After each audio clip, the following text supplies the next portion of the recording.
será Esther capítulo 4, verso 14, embora eu vá expor assim de modo panorâmico todo o livro. Mas o capítulo 4, verso 14, são palavras de Mordecai a Esther. Porque se de todo te calares agora, de outra parte se levantará para os judeus socorro e livramento, mas tu e a casa de teu pai perecereis. E quem sabe se para conjuntura como esta é que fostes elevada a rainha. Vamos orar mais uma vez? Senhor nosso Deus, nós te louvamos pela tua graça e misericórdia, pelo privilégio de estarmos juntos online para estudarmos a tua palavra. Agradecemos pela Federação de Jovens do Presbitério Oeste Paulista, que o Senhor continue a sustentar e abençoar estes irmãos, o reverendo Givaldo, como secretário executivo, dá força e dá ânimo ao teu servo, e que esse trabalho possa cada vez mais prosperar para a tua glória e para o teu louvor. Agora, Senhor, nós rogamos que fale conosco através da tua palavra. Edifica os nossos corações. Nós rogamos ao Senhor em nome de Jesus. Amém. Eu quero falar sobre Esther, uma jovem no lugar certo e na hora certa.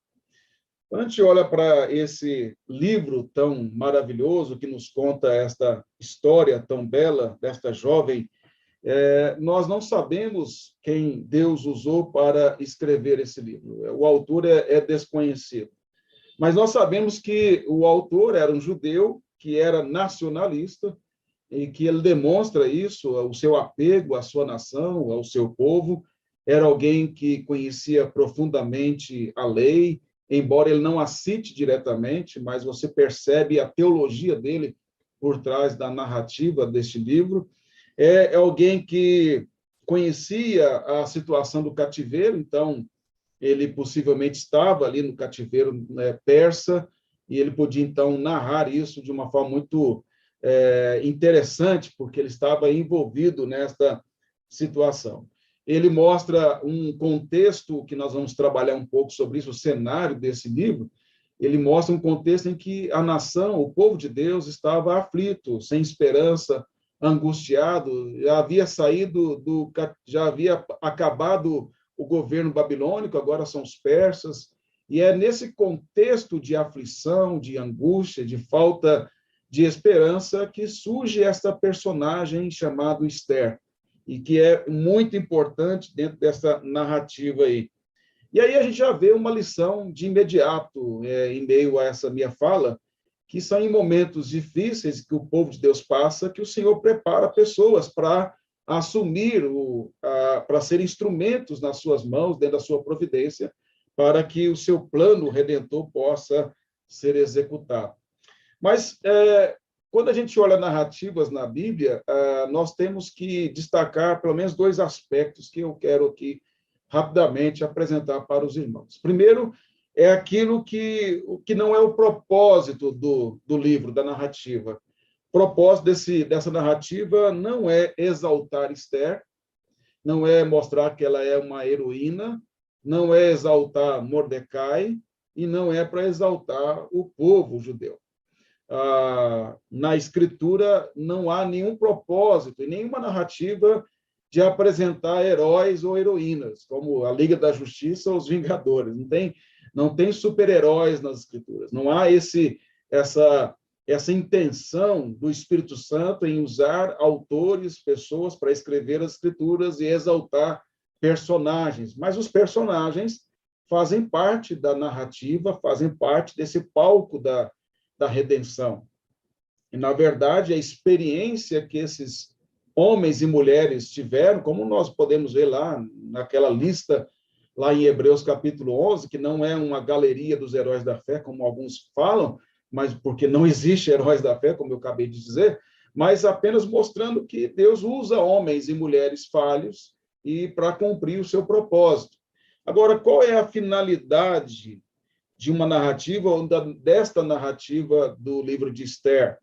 É exaltar a Deus como sendo aquele que é o centro da história. É ele que é o que governa. A história é palco da sua manifestação, da manifestação do seu plano redentor, e a Escritura nos ajuda a interpretar esse plano redentor através da história.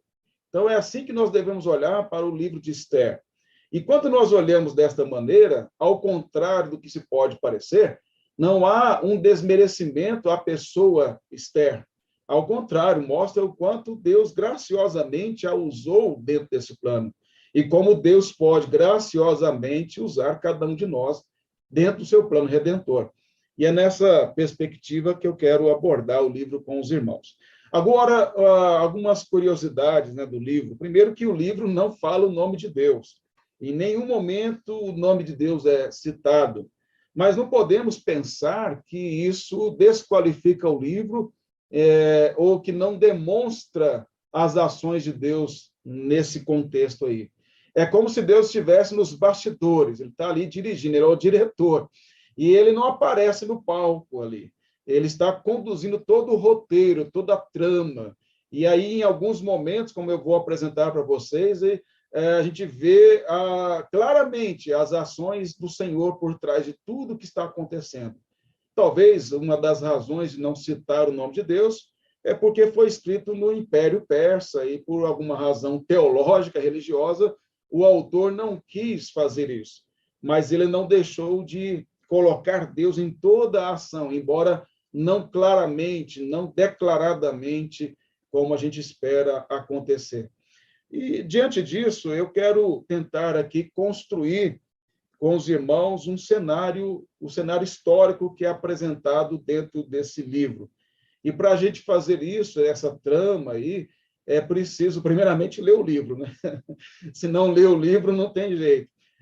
Então, se você não lê o livro, leia depois desta mensagem, que vai ficar gravada, e procure ver os detalhes, é muito interessante. E se você leu, espero que eu consiga aqui apresentar alguns destaques aqui. Quando a gente olha para a narrativa, para montar o cenário, a gente precisa destacar os personagens que aparecem, os principais personagens. A gente vê aí o primeiro, não por ordem de importância, mas por ordem cronológica dentro da narrativa, a gente vê aí aparecendo o rei Assuero. O rei Assuero, conforme o capítulo 1, verso 1, ele é rei da Pérsia, e a Pérsia que vem substituir, que dominou, que venceu a Babilônia, e o seu reino era um reino muito grande, porque diz aí no verso 1 do capítulo 1 que era da Índia até a Etiópia, ou seja, da Ásia até a África. Então, era um império extremamente extenso, muito grande, e isso é uma informação importante que o autor deste livro deixa já de início, porque ele vai servir de fundo para nós entendermos a trama toda.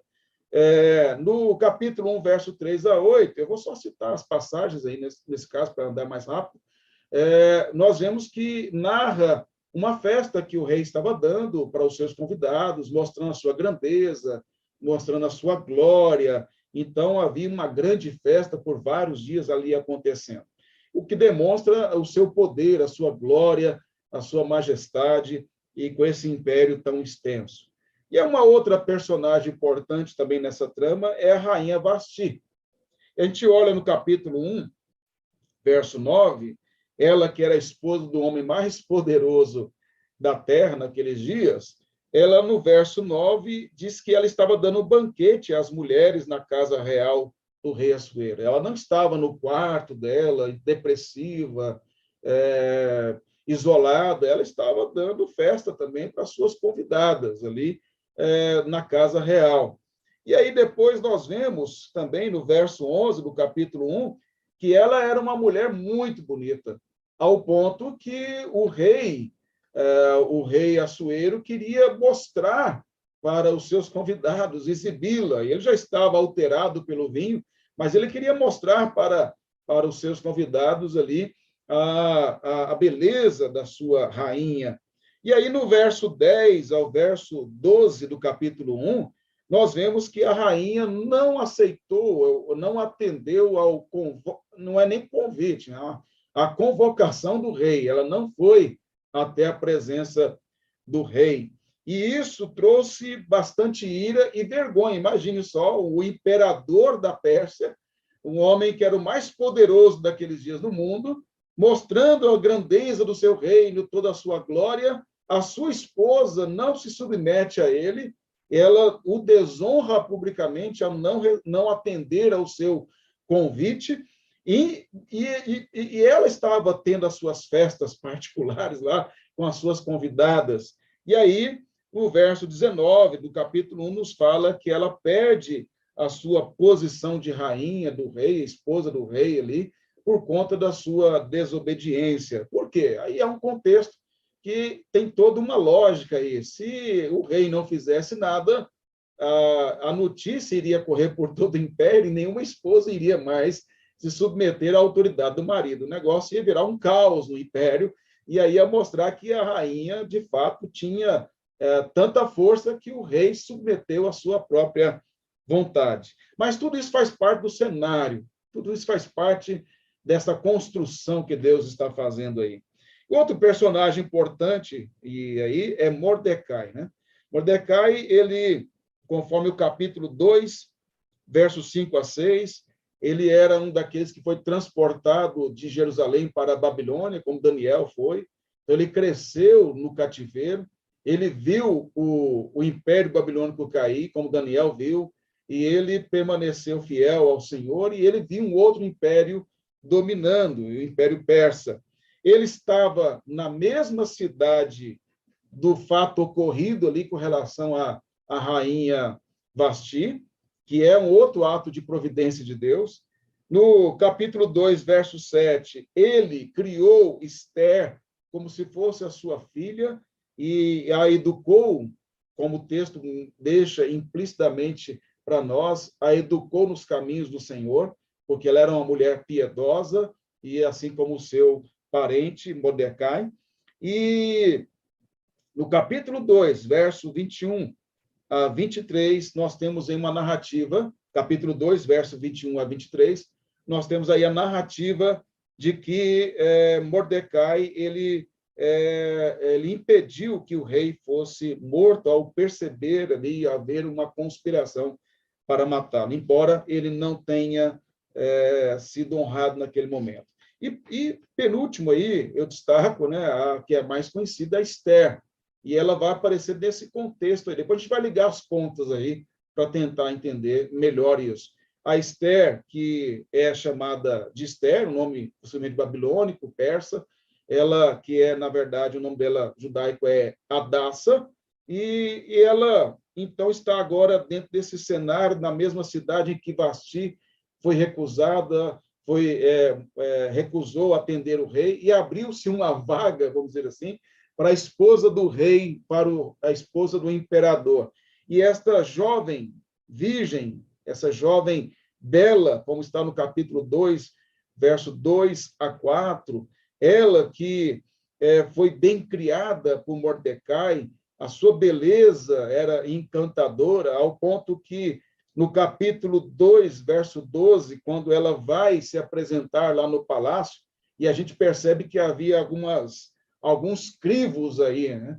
As jovens foram apresentadas para que o rei pudesse escolher a sua futura esposa, conforme os conselhos que ele havia recebido, e aí há um crivo ali que passa a essas jovens de todo o império, aí aquela importância lá do capítulo 1, verso 1, quando fala da extensão do Império Persa, da Etiópia, da Índia à Etiópia. Então, vocês imaginem quantas moças bonitas foram levadas para passar nesse concurso de beleza. E aí ela passa na primeira fase do concurso de beleza, ela fica no palácio 12 meses para ser ali cuidada, bem alimentada, conforme o capítulo 2, verso 12. Creio que qualquer moça aí da Federação de Jovens aí gostaria de ter esse cuidado todo especial no palácio do rei, né? 12 meses sendo bem cuidada, com todos o zelo ali para que ela se apresentasse juntamente com as outras à presença do rei. Mas há um detalhe que eu preciso ler para vocês, no capítulo 2, verso 20, que o autor da narrativa ele lança de vez em quando.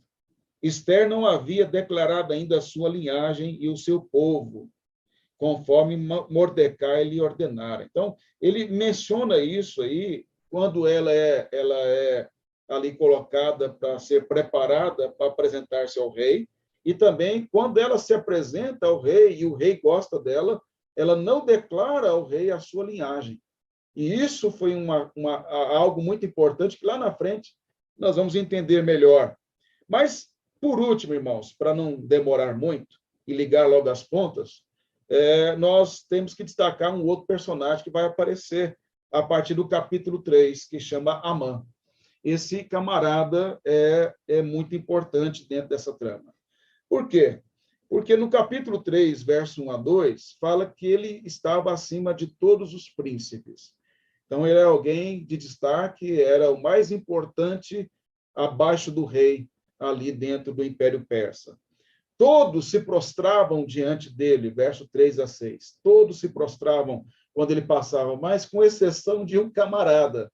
Mordecai não se prostrava diante dele. E aí isso intrigava, isso criava raiva no coração de Amã, ao ponto que o capítulo 3 mostra que é isso que levou ele a ter ódio dos judeus. Porque ele via que todos os outros ali se ajoelhavam quando ele passava, mas Mordecai não. E aí, por que Mordecai não se ajoelhava diante de Amã? Alguns poderiam dizer que é porque ele só se ajoelharia diante do Senhor e tal, mas ele faz isso depois, diante de Assuero. Esther faz isso, não há nenhum problema essa reverência a uma autoridade, não para adoração, mas em respeito à autoridade. Mas a razão que nos parece ser é que lá em Êxodo, capítulo 17, verso 14, diz assim: então disse o Senhor a Moisés, escreve isso para a memória no livro e repete-o a Josué, porque eu hei de riscar totalmente a memória de Amaleque de debaixo do céu. Êxodo 17, 14. Qual a ligação desse texto com Amã? Se você olhar no capítulo 3 de Esther, diz assim: depois destas coisas, o rei Assuero engrandeceu a Amã, filho de Amedata, a Gagita. Ele era um Agagita. A Gagita era descendente de Agag, e Agag era amalequita. Ou seja, Ramã era, na verdade, a prova viva de que o povo de Israel não cumpriu o que Deus havia ordenado lá através de Moisés. E era um povo amaldiçoado, porque o Senhor os amaldiçoou e eles deveriam ter sido já destruídos no passado, desde a época de Moisés, e eles não foram. Então, se Mordecai se prostrasse diante de Amã, ele estaria infringindo a ordem de Deus. O que nós vemos aqui, embora o nome de Deus não apareça, mas a lei dele é obedecida por Mordecai. Isso vai sendo colocado pelo autor de forma muito hábil aqui na narrativa para nos mostrar isso. E aí, quando nós olhamos para todas essas coisas, e nós vemos que Deus vai preservar os judeus aí, a questão que estava em jogo não era Esther, não era Mordecai, mas era a semente santa. Era a semente santa da qual sairia o Messias. Assim como Deus havia prometido que seria da semente da descendência de Abraão, da tribo de Judá, da casa de Davi, esse povo agora ali no cativeiro não poderia ser exterminado, porque se eles fossem exterminados, então o Senhor Jesus não teria encarnado. Então o que está por trás aqui, o que está em jogo, na verdade, aqui é o plano redentor. E o que existe por trás de tudo isso é uma conspiração maligna de Satanás contra a semente santa. É isso que está por trás da narrativa de Esther. E Esther faz parte desse momento, faz parte desse cenário que está aí uma luta espiritual por trás de tudo isso. E aí, então, eu quero falar só dois aspectos, porque o pastor Reverendo Givaldo não falou o tempo que eu posso falar, mas já tem 19 minutos que eu estou falando, então vamos lá. E é só 2 pontos. Eu vou tentar ligar todos os aspectos históricos que eu mencionei aqui para a gente entender um pouco mais sobre o papel de Esther dentro disso aí. Primeira coisa, conforme o verso 14, né, do capítulo 4, que nós lemos, que é a fala de Mordecai, a Esther, porque se de todo calares agora, de outra parte se levantará para os judeus socorro e livramento. Mas tu e a casa de teu pai perecereis. E quem sabe se para conjuntura como esta é que fostes elevada a rainha. O finalzinho do verso 14. E quem sabe se para conjuntura como esta é que fostes elevada a rainha. A Esther estava no lugar e na hora certa. Às vezes acontece da pessoa estar no lugar e na hora errada, né? Lugar errado e hora errada.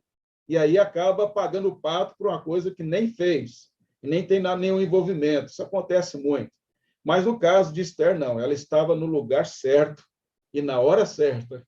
E aí, quando a gente olha nessa perspectiva, nós podemos lembrar de uma outra pessoa antes de Esther, que também foi colocada no lugar certo, na hora certa.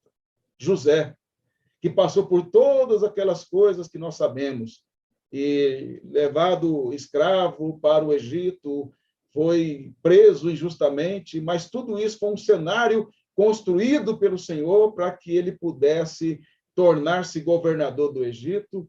E aí, quando Jacó morreu e os seus irmãos ali no Egito ficaram preocupados a respeito do que ele poderia fazer, eles foram ali suplicar a misericórdia de José.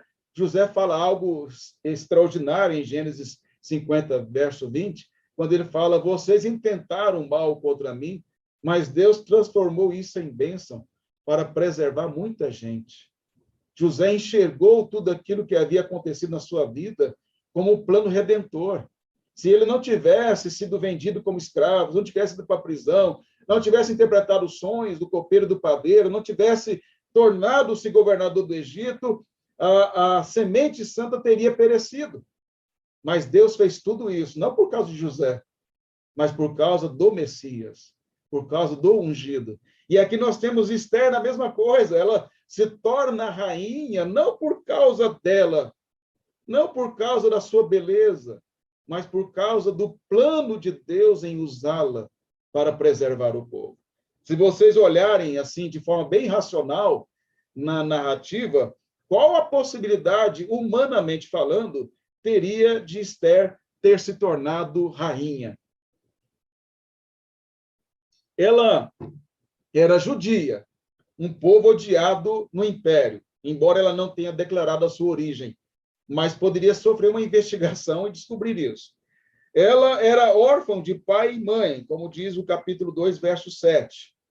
Ela estava dentro de um império extremamente extenso, e de várias nações, e mulheres lindas, de belezas diferentes ali, tanto na Ásia, como parte da Europa e na África. Então, você imagine só quantas mulheres lindas foram apresentadas e quantas queriam se tornar rainha do império.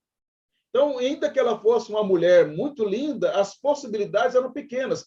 Tornar-se rainha naquele contexto de Esther era como ganhar Miss Universo. Ela foi a Miss Universo daqueles dias, porque ela ganhou de todas as mulheres mais belas que o Império tinha. Vocês estão entendendo a proporção disso? É algo assim, não é sorte, não é a beleza dela, não é a palavra dela, é Deus por trás, nos bastidores ali, Deus conduzindo todas as coisas. É Deus quem estava na festa promovida pelo rei. Foi Deus que permitiu que a rainha não obedecesse ao seu marido e abrisse uma vaga para uma nova rainha. Foi Deus que esteve por trás dos conselhos de Memucá, no capítulo 1, verso 21, que aconselhou o rei a tirar a rainha Vasti da posição dela e escolher uma nova rainha. Quem é que conduziu aquele homem a dar um bom conselho como esse?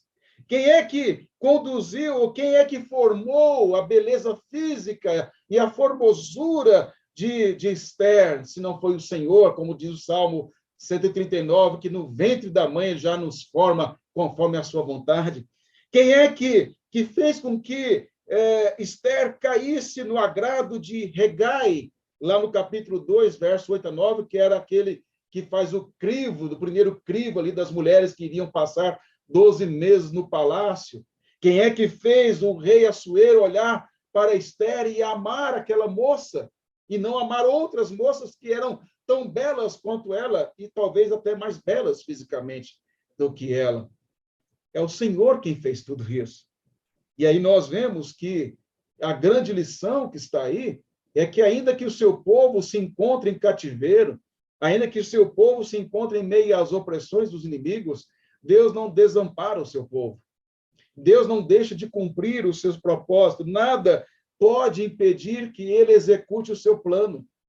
Quando a gente olha no capítulo 4, verso 14, quando Mordecai fala para ela que, porque se de todo calares agora, de outra parte se levantará para os judeus socorro e livramento, o que Mordecai estava dizendo com isso? Ele não cita o nome de Deus, mas ele não está expressando fé. Ele não está dizendo, olha, Deus vai, se você não fizer o seu papel, Esther, se você não entender que Deus te colocou, em outras palavras, é isso que ele está dizendo, se você não entender que pela providência divina você está nesse lugar aí de rainha, se você se calar diante desse ato de genocídio contra a nossa nação, contra o nosso povo, que Ramã quer promover, Deus vai levantar alguém para isso. Deus vai dar socorro ao seu povo. Não estava Mordecai expressando o que os salmos expressam? Deus é nosso refúgio e fortaleza, socorro bem presente nas tribulações, pelo que nós não temeremos? Não estaria Mordecai, nesse caso, expressando a sua fé no Redentor, a fé no ungido, na semente da mulher, naquele que haveria de libertar o seu povo? Ele não está crendo que Deus vai fazer cumprir o que ele prometeu aos patriarcas? Então, não precisa dele falar o nome de Deus aí. Já está aí. Ele expressa a sua fé, ele expressa a sua convicção. E aí, diante desse cenário, o que nós vemos aí é que Deus usa Esther como um instrumento nas suas mãos, colocando ela no tempo certo, no lugar certo.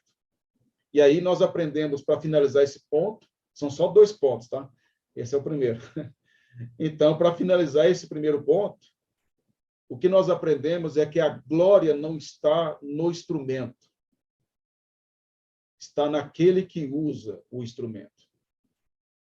Então, é um erro interpretativo quando nós enfatizamos o personagem em detrimento daquele que usa. Quando nós endeusamos os personagens bíblicos. Na verdade, eles são apenas instrumentos, vasos de honra para aquele que é o oleiro, assim como nós também. Vamos lá, vamos ao segundo ponto, é Esther tomando decisões corretas. Então, ela está no lugar certo, na hora certa, colocada pelo Senhor. Agora, ela toma decisões certas. Capítulo 4, verso 14, no finalzinho aí do verso 14, mas tu e a casa de teu pai, palavras, de Mordecai, perecereis. Se você calar, Esther, você vai morrer também. Vão descobrir a sua origem. Você vai morrer também em a casa do seu pai. E quem sabe se você não foi colocado para esse propósito. Já falamos isso. Agora, olha o verso 16. A reação de Esther. Ela fala, vai, ajunta todos os judeus que se acharem em Suzã e jejuai por mim, e não comais, nem bebais por 3 dias, nem de noite, nem de dia. Eu e as minhas servas também jejuaremos. Depois irei ter com o rei, ainda que é contra a lei. Se perecer, pereci. Olha a decisão dessa jovem. Primeira coisa, esta jovem, ela entende que depende do Senhor. Não está o nome de Deus aí, mas vai jejuar para quem? Vai orar para quem? Vai pedir para quem? É lógico que é para Deus, nós sabemos que é para Deus. Eles são judeus. E eles, a falta do nome de Deus aqui é por uma questão do contexto ali que o autor não podia mencionar, e nós desconhecemos a razão, embora tenhamos as nossas desconfianças. Mas ele fala de Deus. Eu tive, só para exemplificar, né? Eu fui professor de um seminário em Goiânia, pentecostal, da Igreja de Deus, de hebraico. E aí o coordenador acadêmico, que é um irmão em Cristo, muito piedoso, e ele falou assim, me abraçou e falou assim, olha, irmão, ele é um paraguaio. Falou, irmão, aqui nós somos arminianos, né? Então o irmão sabe, tipo assim, não fala nada de calvinismo aqui, que nós somos arminianos. Eu, não, tudo bem, não tem nenhum problema. O que eu fazia? Eu dava aula de hebraico, no final eu fazia uma exposição de algum texto do Antigo Testamento, e aí eu falava assim, um certo teólogo disse tal e tal coisa, não dizia o nome do teólogo, era Calvino. Aí, como eu sabia que eles não conheciam Van Groningen, né, que o reverendo Givaldo, o reverendo Ricardo, o reverendo Franz conhecem bem, Van Groningen, que é reformado, eu falava assim, vocês podiam comprar um livro, Criação e Consumação do Van Groningen, e os alunos compravam, e eu não era denunciado, então eu ensinava a fé reformada, sem citar a fé reformada, eu ensinava o calvinismo sem citar Calvino ou qualquer outro reformado mais conhecido. Você está entendendo? O que eu quero exemplificar aqui o autor ele está citando Deus, ele está citando a lei sem citar diretamente. Ele está ensinando aqui, está jejuando, está clamando, ele está narrando o fato e dizendo, esta mulher dependeu de Deus, ela jejuou, ela pôs sua serva para jejuar. Não é semelhante ao que Neemias fez? Quando ele ouviu as notícias da situação do povo lá em Jerusalém, por mais ou menos 4 meses, jejuou e orou e lamentou. É a mesma coisa, esta mulher está... E lembra que lá a semelhança é muito grande, né? Porque lá em Neemias capítulo 1 diz que ele fez isso e no final da sua oração lá, escrita, diz que ele pede a Deus para que o coração do rei fosse propício a ele, que Deus conduzisse na conversa com o rei. E aqui nós vemos o quê? Esther está também querendo que Deus a abençoe com relação ao rei, porque tinha uma lei. Ela não podia entrar na presença do rei a hora que ela queria. Não é igual hoje, né? A esposa pode entrar lá no escritório do marido, a hora que ele quer. Não estou dizendo que é certo. É lógico que se tiver reunião, não pode mesmo, né?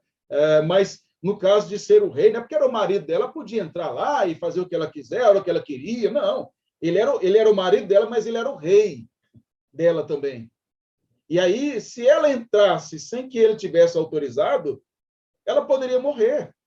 Agora, pense o seguinte, na cabeça dessa jovem, Vasti quase perdeu a cabeça, porque recusou entrar na presença do rei quando foi convocada. Agora, pense o seguinte, se o rei já levou um fora da Vasti, e aí ficou feio para ele perante o império, ele teve que corrigir o negócio. E aí a nova esposa entra quando quer na presença dele, aí o negócio está feio para o lado do rei. Então, aí o rei iria ficar muito irado, e ela sabia disso que poderia acontecer. Mas, ao contrário, ela não se acovarda, e ela diz, se eu tiver que morrer, eu vou morrer. Ela estava disposta a morrer. Morrer pelo quê, irmãos? Pelo povo? Não. Ela estava disposta a morrer para a preservação do povo por causa do Redentor. Porque ela sabia que era do povo judeu que sairia o Redentor. Ela sabia que era da tribo de Judá que sairia o Redentor. Ela sabia que era da casa de Davi que sairia o Redentor. Então, ela estava pronta a morrer por causa do Redentor. E ela disse, se eu tiver que perecer, eu vou perecer. E aí nós temos a narrativa nos mostrando a estratégia de Esther, né, e os atos providenciais de Deus no restante do livro. No capítulo 5, nós temos Esther sendo aceita na presença do rei, e ela estava tão bonita que o rei ficou tão... Ele estava apaixonado nessa moça, né? E ele fala, se você quiser metade do meu reino, eu te dou. Né? Só você pedir.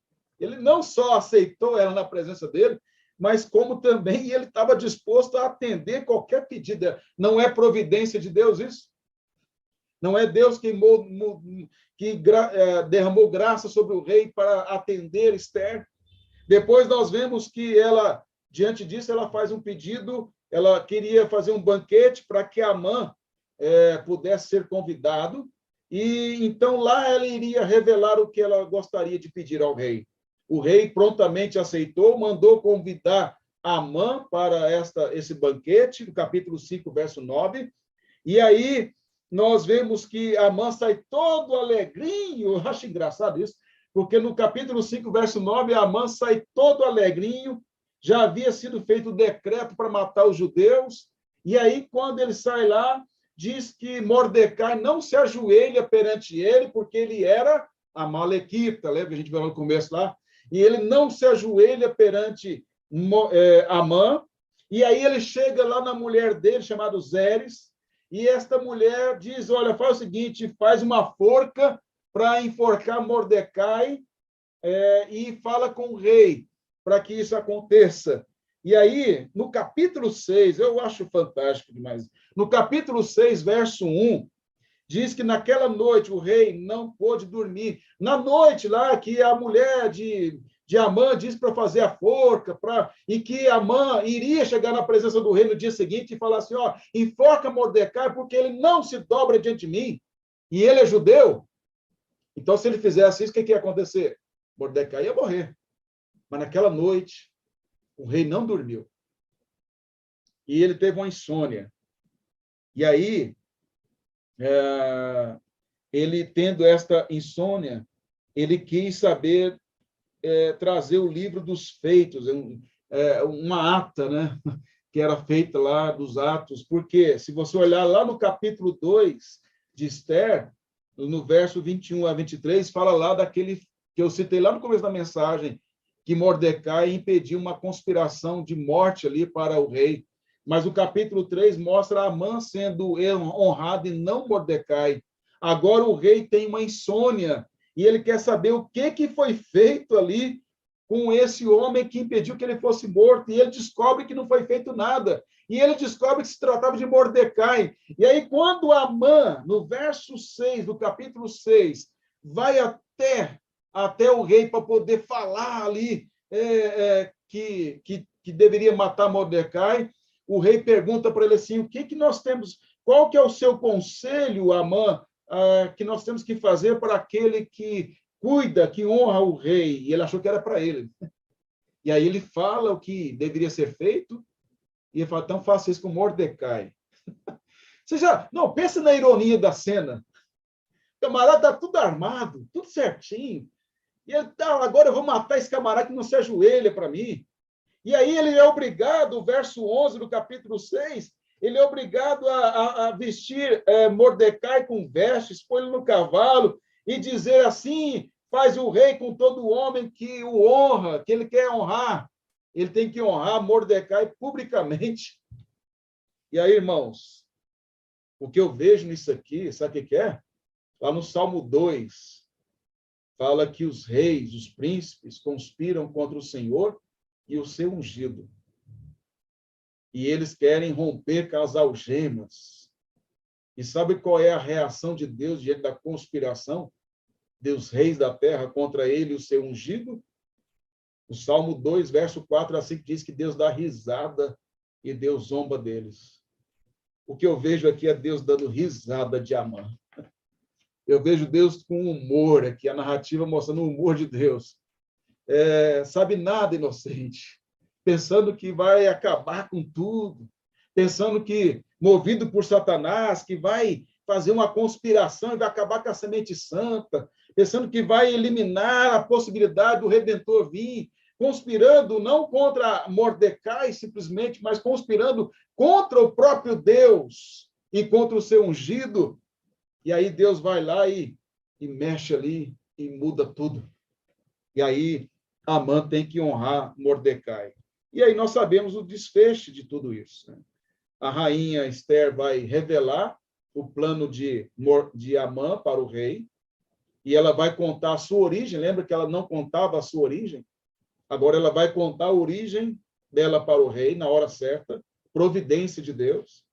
E o rei, então, vai ficar muito irado, Amã sabe que o rei vai matá-lo, capítulo 8 vai narrar isso, e aí ele tenta interceder ali aos pés de Esther, e o rei interpreta que ele está tentando seduzir ou violentar sexualmente a sua rainha, isso aumenta mais ainda a sua ira, e de forma muito irônica, nós vemos que, no capítulo 7 ainda, né, nós vemos que aquela forca que foi feita para Mordecai, ela é usada para Amã. E aí, Mordecai se torna o príncipe mais importante do reino e muda o decreto com a autorização do rei, com a intercessão de Esther, e o povo judeu é preservado. E aí, irmãos, o que nós aprendemos de tudo isso? Que quem controla a história é o Senhor, não são os reis, não são os imperadores, não é Putin, não é nenhum governante poderoso, nenhuma época, todos eles vão passar, todos eles cumprem a vontade de Deus, querendo ou não, como Senaqueribe, quando cercou Jerusalém, Deus falou, eu que decretei que você fizesse todas essas coisas, eu vou colocar um freio na sua boca, igual um cavalo, vou guiar você para onde eu quiser. Você gosta de pôr um anzol no nariz dos outros e arrastar? Eu vou pôr um anzol no seu nariz e vou te arrastar. É esse que é o nosso Deus.